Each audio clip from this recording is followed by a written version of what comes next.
اعوذ باللہ من الشیطان الرجیم بسم اللہ الرحمن الرحیم۔ اللہ تبارک و تعالیٰ کے نام سے شروع جو بڑا مہربان نہایت رحم کرنے والا ہے۔ ایک ایسی بدکار قوم جس پر اللہ تبارک و تعالیٰ نے دنیا ہی میں جہنم کا دروازہ کھول دیا اور ان پر جہنم کی آگ برسا دی۔ یہ وہ واحد قوم تھی جس پر اللہ تبارک و تعالیٰ نے ایک ساتھ بہت سارے دردناک عذابات نازل کیے۔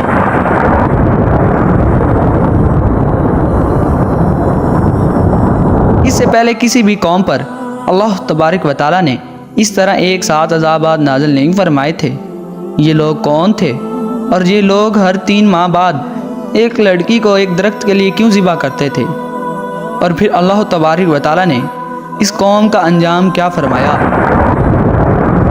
میرے دوستو، اللہ تبارک و تعالیٰ کے پیارے نبی حضرت ابراہیم علیہ السلام کی تیسری بیوی جن کا نام کنتورہ تھا، ان سے ان کے بیٹے مدین پیدا ہوئے۔ مدین اپنے اہل و عیال کے ساتھ اپنے سوتیلے بھائی حضرت اسماعیل علیہ السلام کے قریبی حجاز میں آباد ہو گئے، جہاں مدین کے آل و اولاد کو بن مدین یا اہل مدین پکارا جانے لگا۔ حضرت ابراہیم علیہ السلام کے بیٹے یہ نسل آہستہ آہستہ بڑھتی چلی گئی اور یہ ایک بہت بڑا قبیلہ بن گیا۔ جب یہ لوگ بہت زیادہ پھیل گئے تو انہوں نے اپنے علاقے کو 2 حصوں میں تقسیم کر لیا۔ شہری علاقے کو مدین پکارنے لگے جبکہ دیہاتی علاقے کو ایکا کہا جانے لگا۔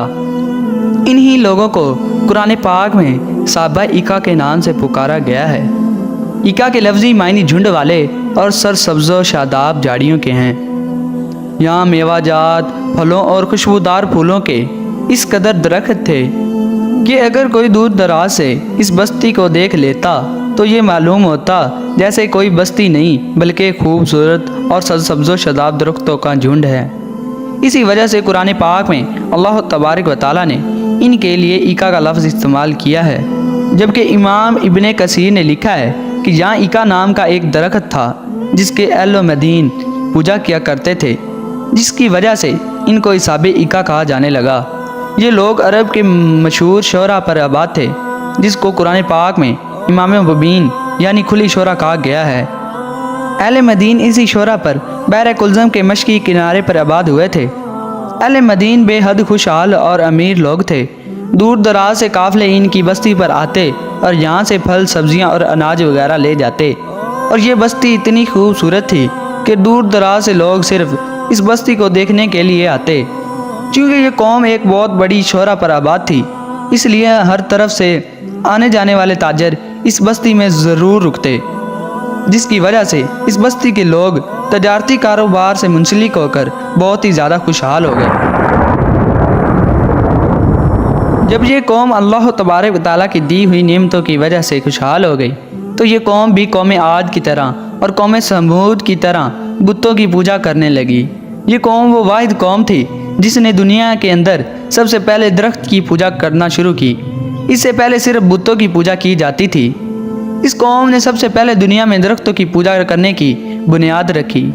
یہ لوگ روح زمین پر ہر روز ایک نئی عبادت کرتے تھے، جس میں ایک ایکا نامی درخت کے آگے ہر 3 ماہ بعد ایک خوبصورت لڑکی کو ذبح کیا جاتا اور اسی کے سارے اعضاء کو علیحدہ علیحدہ کاٹ کر الگ الگ جگہوں پر تقسیم کر کے دفن کیا جاتا۔ یہ لوگ اس درخت کو اپنا خدا مانتے تھے اور یہ عقیدہ رکھتے تھے کہ ایکا نامی درخت کو لڑکی کی قربانی نہ دی گئی تو یہ ہمارے کاروبار ختم کر دے گا اور ہمارا سب کچھ تباہ و برباد ہو جائے گا۔ اس کے علاوہ یہ بدبخت قوم ناپ تول میں بھی کمی کیا کرتی تھی۔ اس کے لیے بھی اس قوم نے ایک خاص انتظام کیا ہوا تھا۔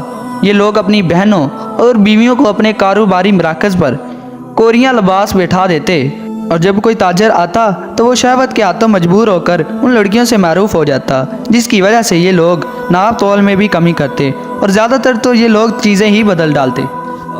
پھر اللہ تبارک و تعالیٰ نے اس قوم کی ہدایت کے لیے حضرت شعیب علیہ السلام کو مبعوث فرمایا۔ حضرت شعیب علیہ السلام کا تعلق بھی اہل مدین ہی سے تھا۔ پیارے دوستو، قرآن پاک میں حضرت شعیب علیہ السلام کا 11 دفعہ ذکر ملتا ہے، اور نبوت سے پہلے بھی حضرت شعیب علیہ السلام اپنی قوم میں ایمانداری اور نیک نیتی پر مشہور تھے۔ نبوت ملتے ہی حضرت شعیب علیہ السلام نے اپنی قوم کو تبلیغ کرنا شروع کر دی۔ حضرت شعیب علیہ السلام کو نبی پاک حضرت محمد صلی اللہ علیہ وآلہ وسلم نے خطیب الانبیاء کا لقب دیا ہے، جس کی وجہ یہ تھی کہ جب حضرت شعیب علیہ السلام تبلیغ کرتے تو لوگوں پر جیسے جادو ہو جاتا اور لوگ کام کاج چھوڑ کر ان کی باتیں سننے لگتے۔ لیکن ان کے باوجود بھی چند غریب لوگوں کے علاوہ کوئی بھی حضرت شعیب علیہ السلام پر ایمان نہ لایا، بلکہ آپ کو جادوگر کہہ کر سب لوگ جھٹلانے لگے۔ جس طرح اللہ تبارک و تعالیٰ قرآن پاک میں ارشاد فرماتا ہے، اور مدین کی طرف ان کے اہم قوم شعیب علیہ السلام کو بھیجا۔ انہوں نے کہا، اے میری قوم، اللہ پاک کی عبادت کرو، اللہ تبارک و تعالیٰ کے علاوہ تمہارا کوئی معبود نہیں، اور ناپ تول میں کمی نہ کرو، بے شک میں تمہیں خوشحال دیکھ رہا ہوں، اور بے شک مجھے تم پر گھیر لینے والے عذاب کا ڈر ہے۔ جب حضرت شعیب علیہ السلام نے اپنی قوم کو اس گناہ سے روکا اور ان کو سمجھایا تو اس قوم کے لوگ حضرت شعیب علیہ السلام سے کہنے لگے، اے شعیب علیہ السلام، کیا تمہاری نماز میں یہ حکم دیتی ہے کہ ہم اپنے باپ داداؤں کے خداؤں کو چھوڑ دیں اور اپنے مال میں اپنی مرضی کے مطابق عمل نہ کریں؟ اس قوم نے حضرت شعیب علیہ السلام کی تنقید کرتے ہوئے کہا کہ تم تو بہت بڑے عقل مند اور نیک چلن ہو۔ اس کے باوجود بھی حضرت شعیب علیہ السلام نے اپنی قوم کو ان برائیوں سے منع کیا اور اللہ تبارک و تعالیٰ کی وحدانیت پر بلایا۔ جب کسی بھی طرح حضرت شعیب علیہ السلام کی قوم اپنے گناہوں سے باز نہ آئی تو حضرت شعیب علیہ السلام نے اپنی قوم کو پرانی قوموں پر نازل ہونے والے دردناک عذابوں سے ڈرایا اور ان سے فرمایا، اے میری قوم، تم لوگ اگر اسی طرح گناہوں کے اندر مبتلا رہے اور میری بات نہ مانی تو اللہ تبارک و تعالیٰ کا عذاب تم پر آن پہنچے گا۔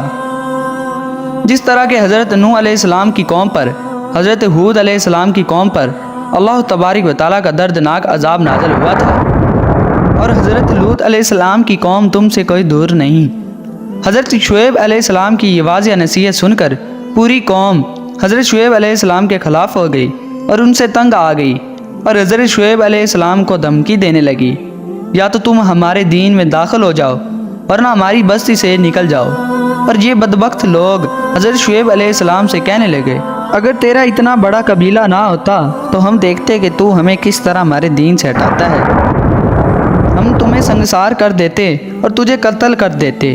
جب حضرت شعیب علیہ السلام نے دیکھا کہ ان لوگوں سے ایمان کی کوئی امید نہیں اور ان میں سے کوئی ایمان نہ لائے گا تو حضرت شعیب علیہ السلام نے ان لوگوں کو ہر طرح سے سمجھا کر دیکھ لیا۔